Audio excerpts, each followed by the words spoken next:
Hello, hello, hello, and welcome. My name is Sabrina Victoria. This is Her Talk Show. I am so excited for this topic today. We are going to be talking about my two favorite things: business, leadership, and also the embodiment of femininity. This is something that I've been talking to my audience about recently, about how I am finally leaning into this thought of more of a feminine way of being. And we have LeeAnn here to take us to deep dive on this, give us some insight, give us some inspiration as women and how to step into leadership with that. So we're going to be talking about personal growth. We're going to be talking about professional growth. I'm super excited for this. So join us. Let's jump in. Get ready, because today's guest is about to change the way you view your world. This is Her Talk Show, hosted by Sabrina Victoria. If you're listening live, welcome. And if you're listening on the replay, make sure you hashtag replay wherever you're at so we can send you some love in the comments. We're here every single day and we're delving deep into the realms of health, wealth, and leadership with some of the most brilliant women globally. We've interviewed over 600 women. And today, as you know, we're adding another one to the list.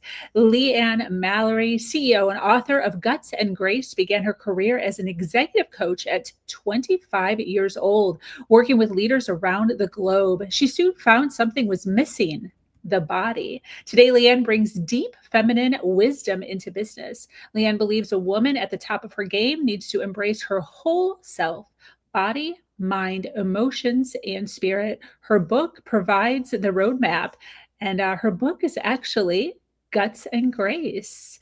Love this so much, girl. Welcome, welcome, welcome. Thank you for being here. Thank you so much. It is great to be here. Like I said before, I'm super excited about what you all are up to, aligned with your mission, and ready to talk. Yes, girl. So, first of all, I'd love to just kind of, and I'm saying this projecting from my own story. I'm just now, as I told you before we jumped on this podcast, literally within the last few months, really leaning into my feminine energy.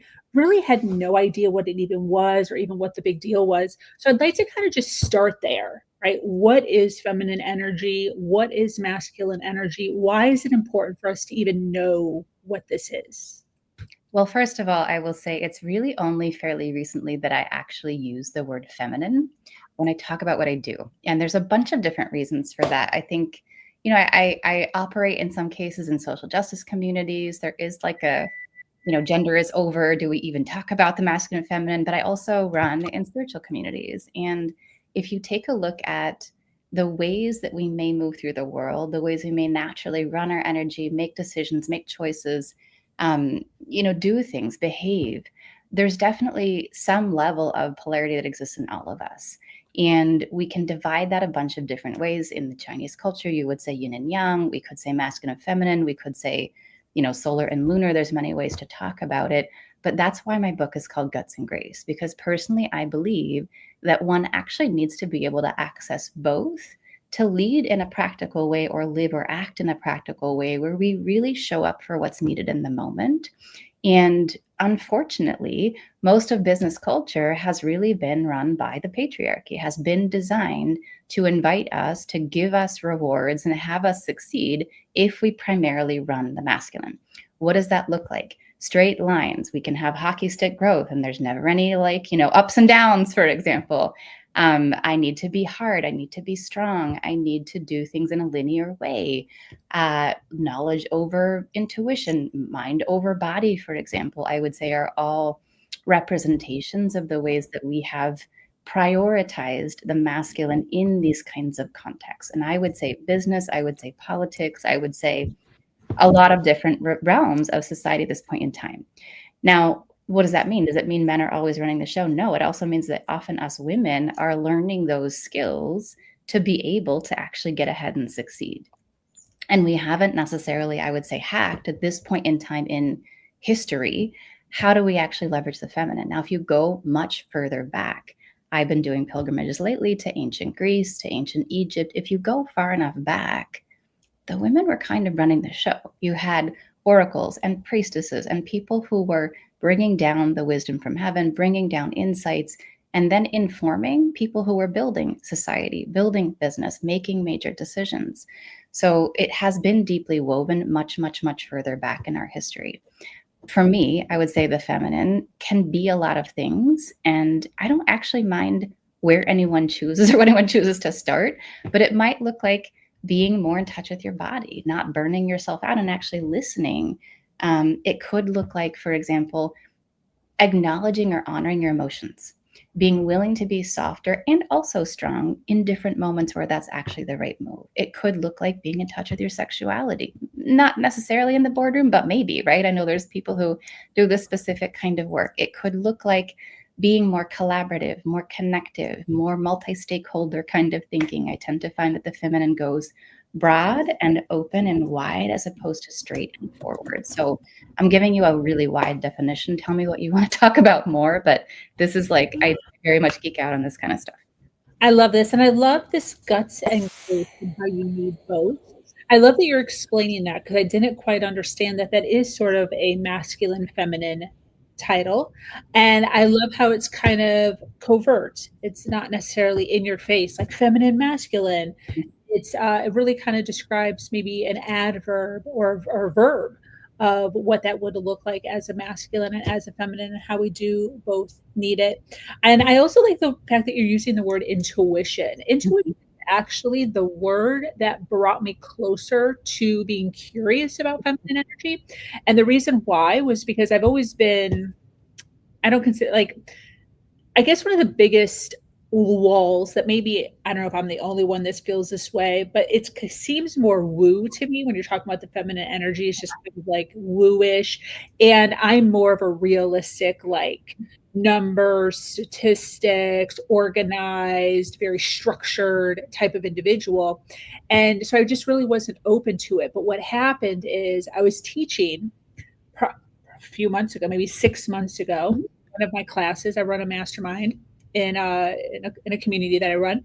And I was talking about how I've pivoted so many times in my entrepreneurial career and how I do it very quick. I was talking about how decisive I am. I quick decisions and I pivot and I go all in at 100%. And I was talking about this gut feeling, like I'll just wake up at 4 a.m. and I'll get a gut feeling and I'll just run. And then one of my women, because a lot of the women in my group are a little more woo, mentioned the word intuitive. And they said, you're using the word gut, and it's the same exact thing. And we use the word follow your intuition. And that I will never forget was the thing that really started for me to recognize, like, damn, am I doing this without knowing I'm doing it? Totally. It's a really strong doorway because I think that's true of a lot of women who are also strong and succeeding in business, that as well, they also have an intuitive side. I have a client, for example, that I've worked with for a long time. And, we started working together. She had built herself to be able to provide the statistics, provide the data, double down, give the information, do more research. But actually her superpower was that she would just know shit. Yeah. And when she would know shit, she would then do all this extra work to try to back it up because she didn't totally trust that if she would just say, I have a hunch about this with enough authority, right? Because you can't, like, if you're doing it in a fairly woo way, in a context where people aren't used to that, you may or may not get traction. And that's where we start to fall. Like, then we don't want to do it anymore because it didn't work that time. So there's a nuance to how you do this, which is really what I do at Guts and Grace.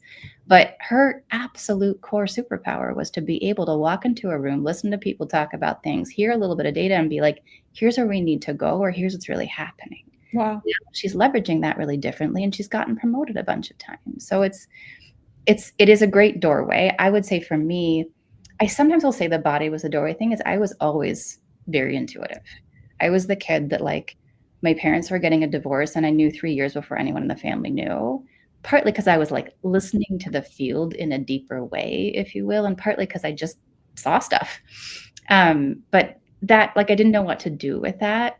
There were some real pros and real cons to that, especially as a young person.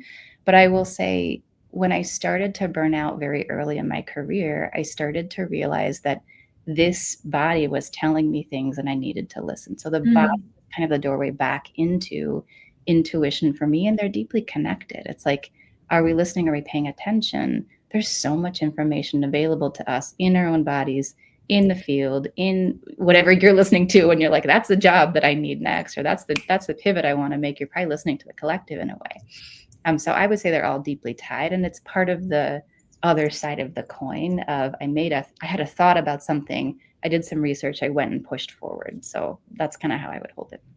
Wow, that's awesome.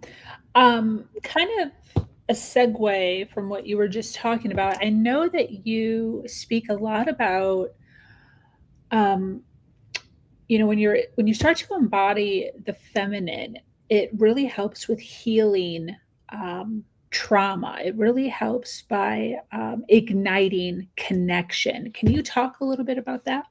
Yeah, there's many things to say. I don't know. Let me take two angles. So one, I think in my experience, the feminine itself is healing, meaning both connecting with it will open one to healing. Also, if we have healing gifts or capacities, often I would say they live in the feminine realms inside of us. So we're going to access them when we go there. And then like just being in a feminine energy or feminine presence may offer healing.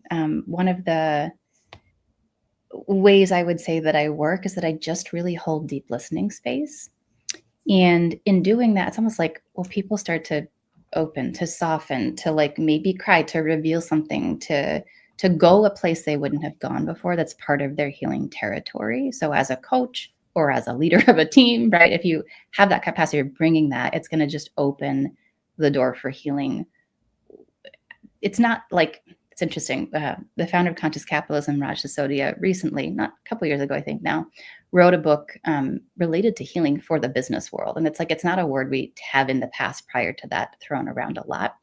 But I think we're starting to see more that like people need to heal, especially post-COVID, right? Like people are in our workplaces, they're carrying trauma, they have stuff that they're, that's working them. And if we're not creating space for that in some way, like they spend most of their time at work. So to some extent, it can't be left out of the boardroom. It can't be left out of the workplace entirely. So being able to work with more of these feminine energies, even if it's just in like a deep listening or a holding space or like a more, a pause or a gentleness or something like that can really enable some of that to move so we can get back to whatever else we're doing in business. The other way I would answer that is many of us women at work or women who are in business, I would say carry wounding that is related to our feminine or our womanhood in some way. And so putting our attention in that direction often will open doors that are things that need to be healed for us to be fully integrated. Mm. Both the energies themselves open to healing. And then it's like, what is the territory of your healing that you may need to face if you face your feminine side or if you face that part of you? And that can be anything. I'm happy to give examples, but deep rabbit hole in that direction. I say, if you're listening, like ask yourself the question, like, what's the territory for you? Part of how you could answer that is, why do I not want to go there? Mm. What's in my backstory, early Totally. career, whatever that's like connected to me being a woman that like, I don't want to deal with. I haven't been willing to, or I haven't had the courage or the strength or the right resources to deal with. So it does also tend to take us into our depths. And I believe that's good because often someone works with me if they're hitting a ceiling. Why are you hitting a ceiling? Because there's a door somewhere that hasn't been fully opened, healed, integrated. And that at some point, as you grow in your leadership, like you start hitting a wall or you start hitting a ceiling that you can't go further because you can't have that part of yourself. And you need that part of yourself to totally fulfill on your purpose or to perform. Wow. I love what you just said as far as really looking into why you don't want to talk about something and really realizing that that in itself is such a, I want to say trigger, but that's not the word I'm looking for, but could really be an opening to where there is some hidden trauma that Totally. needs to be taken care of. And especially in leadership, there are women out there that are dreaming of moving up the ladder, right? But just not wanting to have those conversations, not feeling comfortable, not wanting to ask for more money, and really realizing that that stems from something somewhere. Totally. I'll use my own example. So I'm coming out more online. I really haven't spent I've done things, right? If you look at my accounts, you'll see like, oh, she had these periods where she was posting a bunch of stuff, but someone else was doing that for like that was me hiring someone and being like, let me try to make money online, to be honest, right? But now in the last probably half a year, I've finally done enough of my own healing work of the experiences that I had when I was 7 or 10 years old that were like, if you're seen, you're going to get hit. If you're seen, something bad's going to happen. Finally, I would say I'm at a point where I am more able to show that part of myself. Is that going to change my business? For sure. But it's not always easy to make that connection, right? I'm in the boardroom. I'm like, I don't want to ask for help, or I don't want to ask a question or do whatever. And like, yeah, I know that when I was 5, this thing happened, but like, am I in that moment going, that's what's playing out here? Not usually, but we have these traumas, we have these experiences, and we can get so far overriding. Sometimes we'll say it's like putting a band-aid on top of, an old situation. But at some point, to bring all of yourself, is why I say like women at the top of their game need to be willing to go into this. So yeah, there's a whole world inside of here, and I was really lucky. Like it says in my bio, right? I started coaching at 25. I was way too young to be doing it. I got very lucky. I got a job in a firm that was doing very deep transformational work with executives and top teams, and I just got to see underneath the hoods of a bunch of people, men and women. And I had a number of female clients at the time where I was like, if we don't work with this, you're not going to get there. And who doesn't have skeletons in their closet?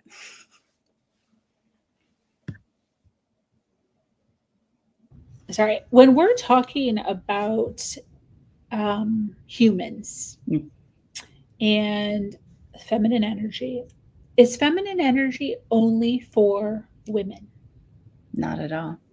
What's interesting about it right now, well, we all have it, right? We all have these aspects of ourselves. I don't tend to love to give a list like this is what goes on the masculine side. I kind of did at the beginning, so what goes on the feminine side, because it can end up being cliche, or someone will disagree, like I don't like that point, or like I think that's not, or whatever. But again, like straight line, a circle, like being more collaborative, being more individualist, like these can be aspects of these polarities depending upon what lens you look through. What's interesting right now is that men, I would say in business at this moment in time, not everywhere, but it's getting trendier for men to get rewarded for their feminine energies more than women. Meaning, oh wait, what does this mean? Yeah, go ahead. If you have you've got a colleague, he's a dude. Okay, so like everybody's doing something one way, but then you got a colleague who's like, he's actually kind, or he is collaborative, or he leverages his intuition, or he shows his feelings, right? Like a guy who shows his feelings, like he's getting uplifted at work. A woman shows her feelings, it's often still a little dicey, right? So it's like it's a moment where we're looking for healed masculine, we're looking for whole and healthy masculine figures. We're looking for them in politics. We're looking for them in business. And when we see them, we're like, awesome, right? They have that, direct side, but they can also show their feelings. I think we're still getting to a point. We're getting there. We're getting to a point where we want that from women too.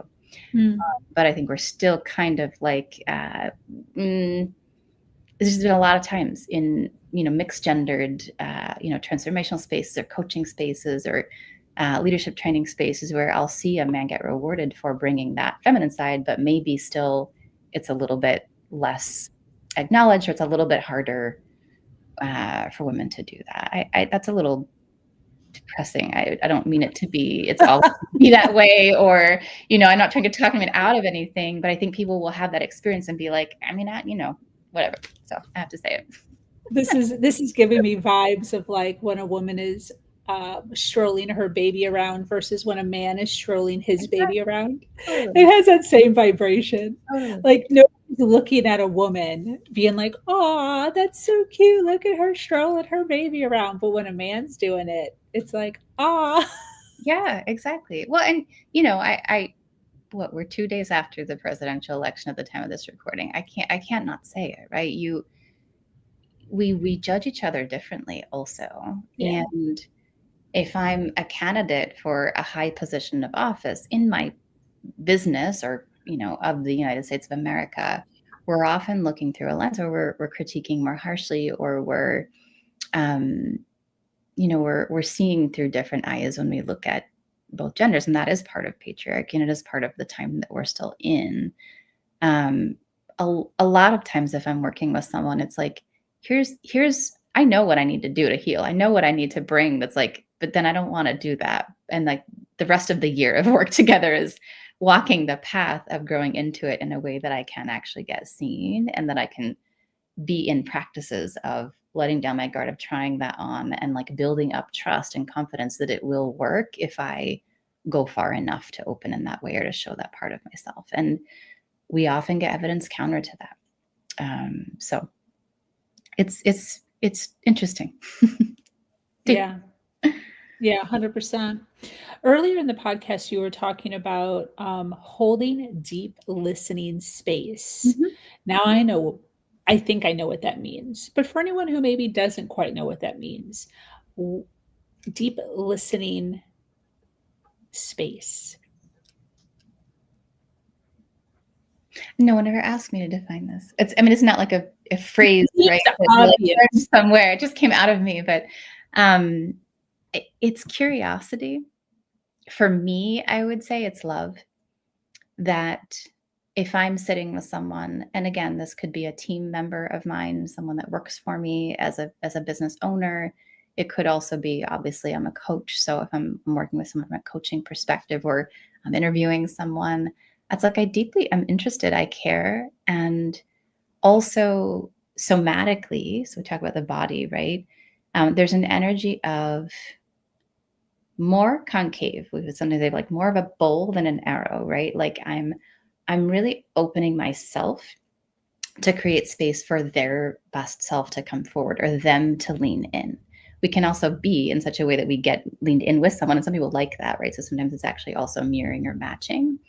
But it's like curiosity, love, this sense of like openness. Often there's a certain kind of pace that will go with that, especially if we're in healing territory, but also if we're in like, I have this amazing vision and I never told anyone kind of territory, right? Because that's also tender, just like your trauma.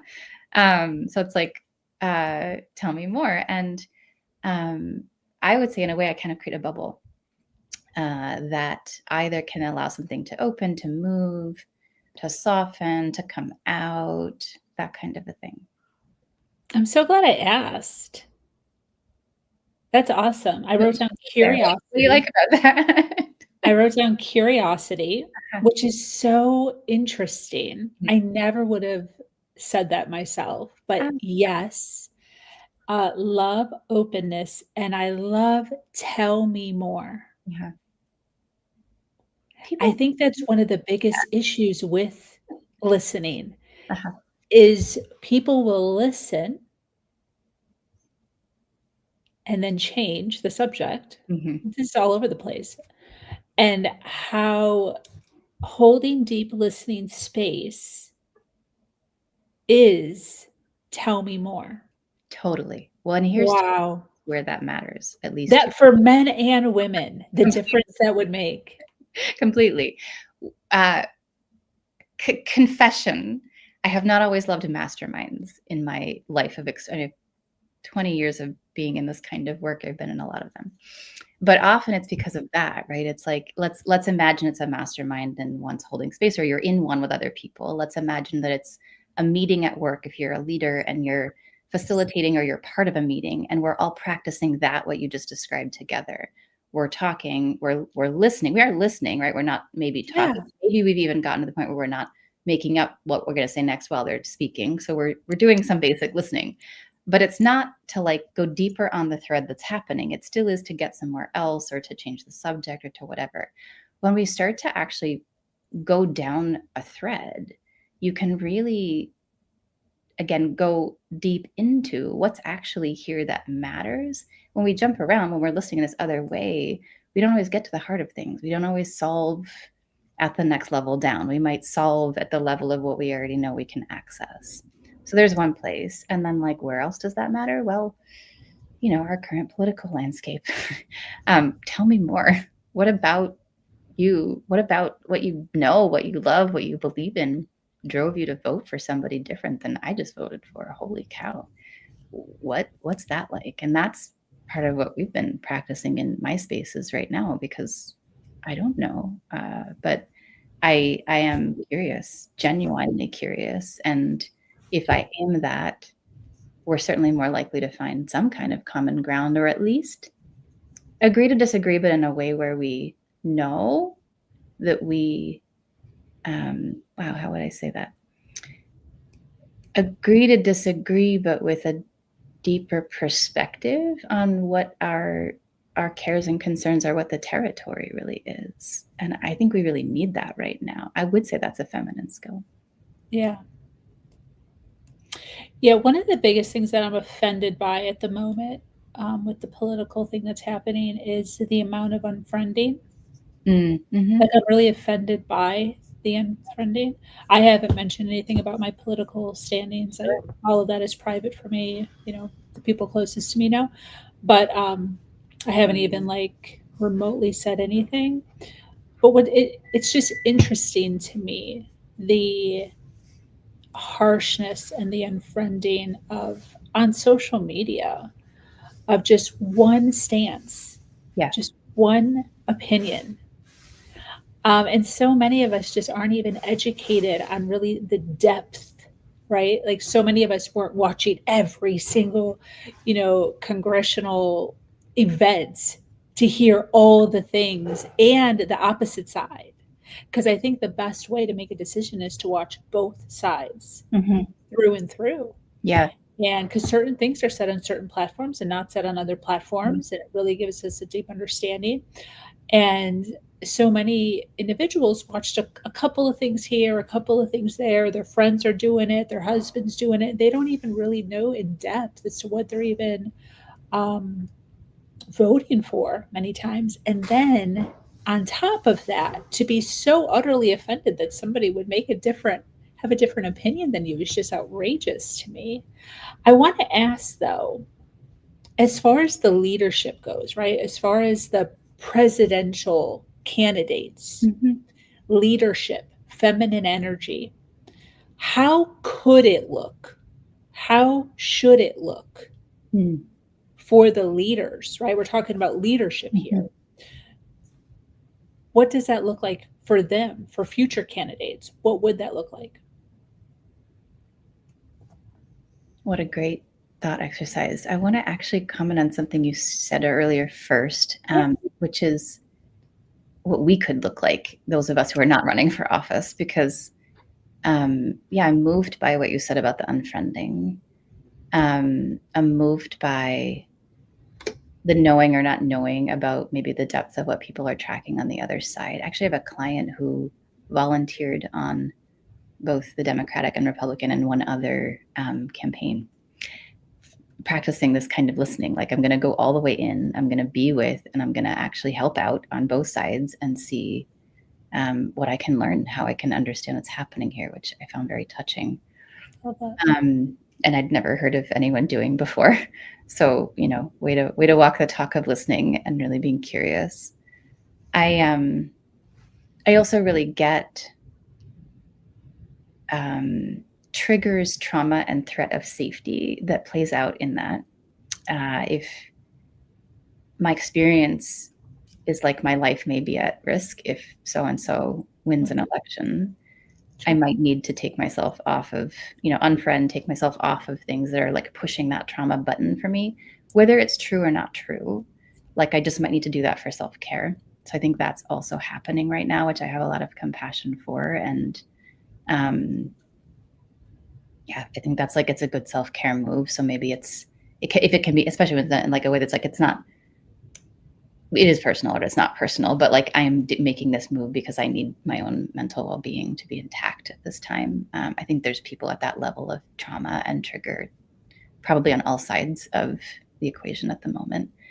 And I would say, something about that, as we talk about like masculine feminine or unhealthy masculine feminine, I'm right, this is the only way, for me is a huge representation of the shadow masculine. It's not the only way the masculine can be, but like that there is no other way, that it's only this, that, that kind of energy. That's pretty much how we do politics right now in our country and probably many countries. In general, I would say a lot of my stand right now is what if we could bring, so to get back to your question, right, what if we could bring more of a healthy masculine and also healthy feminine energy to our politics? Because if it's just I'm right and I'm going to win and I'm right and I'm going to win, and there's no listening and there's no collaboration, like it just really is, we've set ourselves up for that, and how I would say our democracy is designed, and it's like it's just coming to a head. It's getting worse. So all that to say, I don't know if I have an answer to your question, like what would a healthy feminine look like in the candidates? I think it could look like, back to that listening, right? A deeper listening. I'm trying to imagine a world in which we could have more camaraderie, in which we could be more able and willing to collaborate in the Senate and the House, right? To be in a practice of how can we both win here? I don't know if that's the feminine, but when I'm in my feminine, I want to ask that question more often.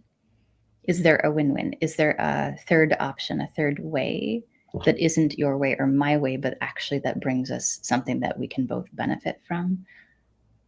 I don't know about the instincts of that, but it's like, let's take care of the family and we're all family. How do we do that? And I don't know. I don't know yet. I don't know if we can do it yet, but I long to see that. Thank you. Yeah. I appreciate your viewpoint on the unfriending. I hadn't quite thought of it that way, as far as taking care of your own. So I appreciate that, your own mental health. So yes to that. It's a lot right now. Yeah. As far as on TV can be a trauma trigger, right? Depending upon what's being said and in what way. And so, like, yeah, we all like in COVID, right? There's a lot. We just sometimes need to take care of ourselves too, and like that's okay. And we can reconvene later, maybe, like, or not. Yeah. I think what it is for me, I think there's a difference. So I agree with everything that you're saying. Mm-hmm. And I think there's a difference between announcing that you're going to start unfriending anyone who doesn't agree, and then just on your own in bed deciding to just unfriend a handful of people that are triggering you. Yeah, I received that. Yeah. This is reminding me of, religion for a long time was very triggering for me. I have a very dark story around religion. I was raised as a Jehovah's Witness. I got pregnant at 20. Wow. And I wasn't married. And because I wasn't married, I was seen as a sinner, and I was what was called disfellowshipped. I lost contact with everyone I'd ever known, everyone I'd ever grown up with, including my immediate family. And I was incredibly triggered by Bible thumpers for years. And there was a point at which I thought I was healed. I've done a lot of work. I've done so much work, so many events, so many seminars, so much reading, so many podcasts, so many. And I was on a networking call with a woman, and I was telling my story, just in general, we were just chatting. And we said I was a Jehovah's Witness, blah, blah, blah, blah, blah. Normally, after I tell my story, it's like 2 minutes for me to tell the whole thing. Normally, after I tell my story, the person listening is like, oh my gosh, I'm so sorry. Thank you for all that you've done. You've changed so much. There's been a pivot. There's always some sort of like, wow, right? Mm-hmm. This woman, after I told my story, said point blank, I am a Jehovah's Witness. Uh-huh. I immediately, LeeAnn, immediately started bawling Uh-huh. Yeah. my eyes out. Yeah. And I was so mad at myself because I promised myself that, like, if I ever ran into another Jehovah's Witness, I would show up like so powerful because Yeah. I am. Like, I'm so powerful. I'm so confident in my conviction of like being who I am and leaving how I left and whatever it is. And I was so like embarrassed and mad at myself for showing up like so weak. But what happened after that is I realized, just like what you said earlier, where you were talking about how um, things that you don't want to talk about, realizing that's some sort of a trauma. Yeah. I did the work. Uh-huh.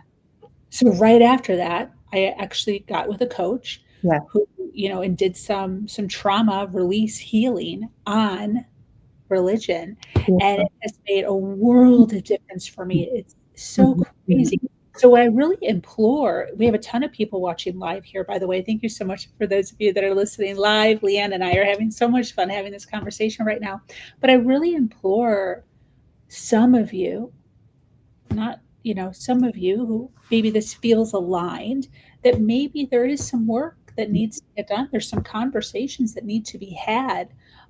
If there is all of this feelings that are coming up inside of us, it might be not a warning, what word am I looking for? It's it's it's like an indication and an invitation. I mean, this is where we say if you get into more trauma-oriented work, right, the body always wins, or there's the book, The Body Keeps the Score.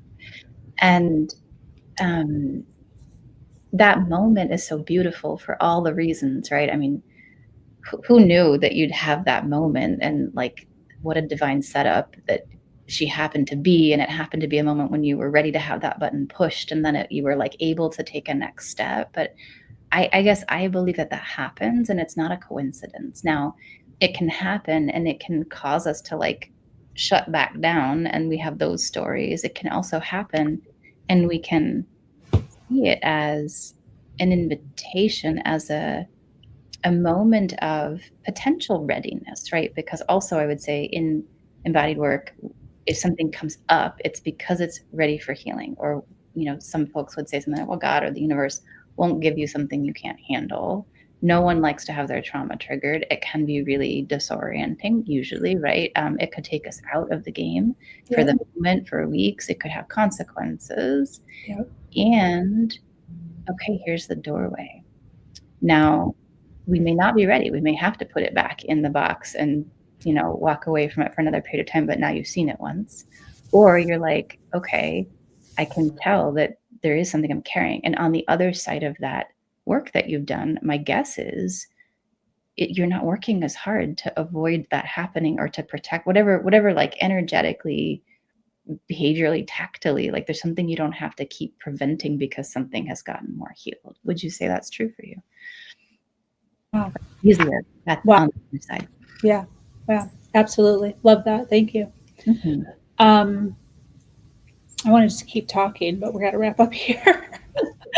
Oh, this has been so great. I love that there's so many people watching live. Thank you so much for being here. If you are watching on the replay, make sure you hashtag replay wherever you're at so we can send you some love in the comments. I really feel like we should have you back on. There's so many more notes here that we didn't really get to touch on very, very well. So maybe let's get in the comments, see if we'd like to have LeeAnn back at some point and continue on in this conversation. As we're kind of wrapping up here, though, I'd love for you to talk a little bit about, obviously, we understand the feminine energy, we understand the leadership, but who should be reaching out to you? Who do you help?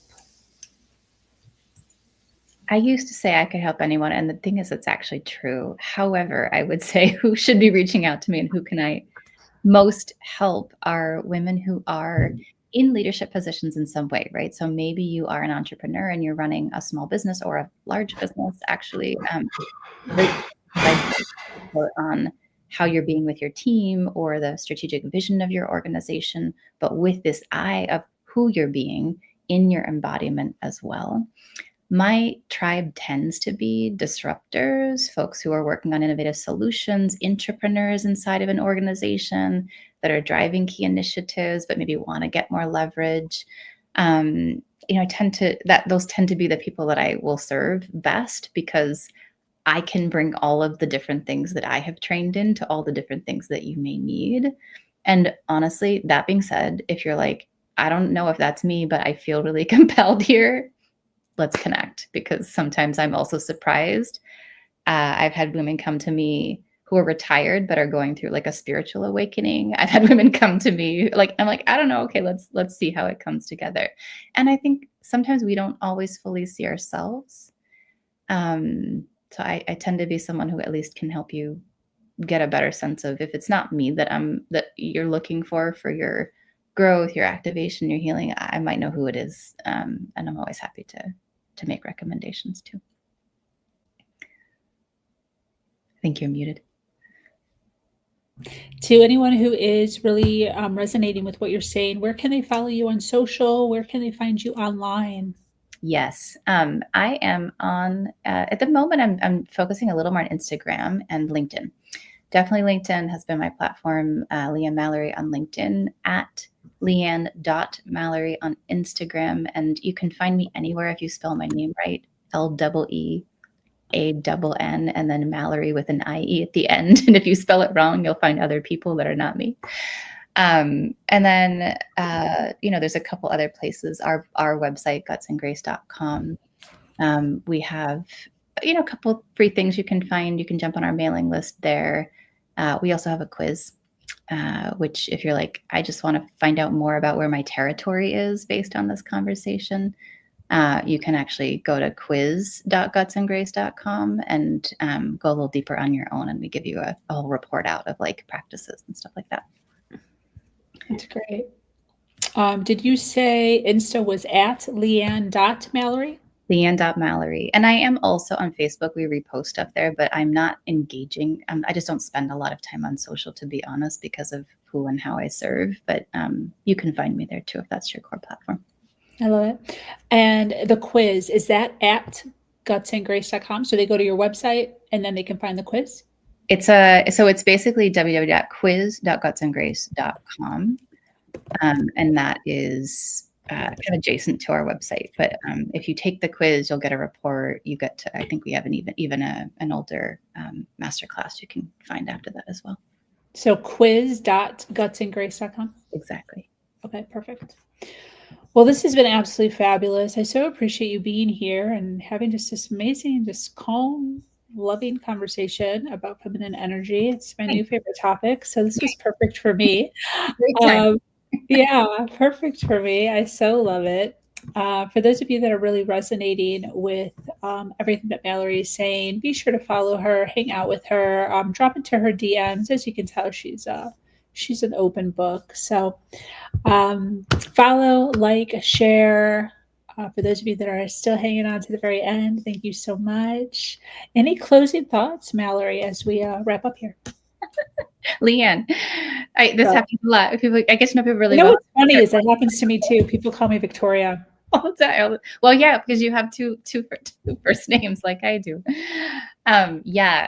Okay, so closing comments. I sometimes forget to say I have a book. We said at the beginning, but you can get it on Amazon, so feel free to check that out too. I don't know why. I wrote it right before the pandemic, and it's very rich and deep, and I don't talk about it all the time. But it is one of the core things of my work. And I would just say, if you listen to this, if you feel compelled, spend the next couple of days being curious about what the feminine is for you, because I might not have the right answer for you. Like observe yourself. How do you wield it? How do you avoid it? What do you like? What do you not like about it? Already that will open doors. So try something on. Everything I do is about practice. And I always recommend designing an experiment for yourself if we spend time together. Have fun. It's great. Dawn said that the quiz URL didn't work, but I just put it in my computer, quiz.gutsandgrace.com, and it came up.